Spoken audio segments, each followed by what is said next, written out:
Chrissie, 3 times a charm, they say. I mean, you know, 2 for 2. Have never been beaten in an Ironman. Where's your confidence level right now?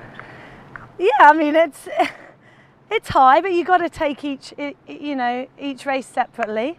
I'm really confident going into the race. I feel strong. I feel that my preparation has just been the best that it could be, probably even better than the previous 2 years.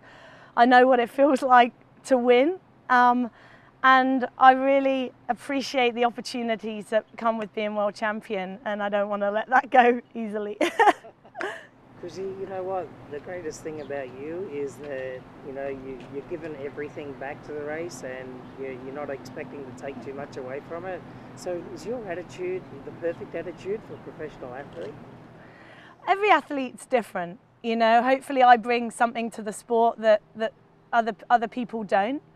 But yeah, I mean, every athlete comes with their own strengths and weaknesses and their own approach to training and racing. I think mine is shaped as much by, you know, who I was prior to turning professional to how I am now. But you know, one of the things that drives me, one of the biggest drivers for me in training and racing, is knowing that every time I do well, it's an opportunity to do more in and out of the sport. It's an even bigger platform, and I really feel passionately about that, and that really does push me forward, especially during difficult times, knowing that, you know, I get to roll across the line as a champion in memory of John Blaze, or I get to give a winner's speech and speak about the things that I think are really important. So that's a big driving force for me.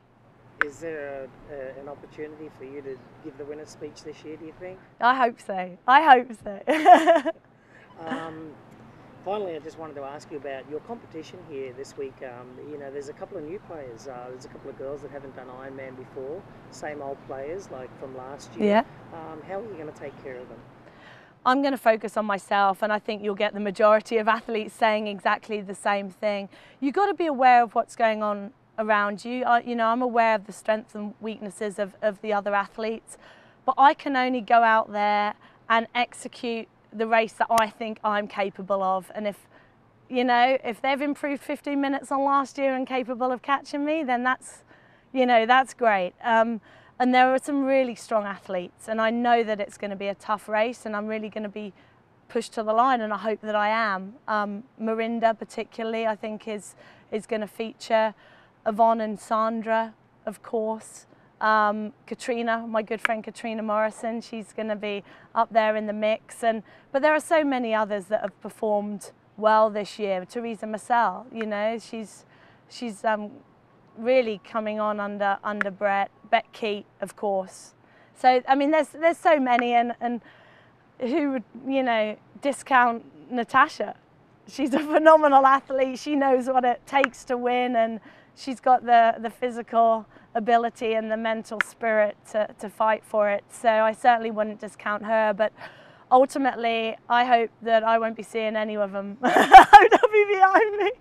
But you know, it's going to be a great race, and that's what's so fantastic about this sport. I think the women's field is as deep and as strong as the men's field, and it's going to be as exciting, if not more, for the spectators and the media to follow the women this year as it is the men, and I just hope that I can put on a really good show.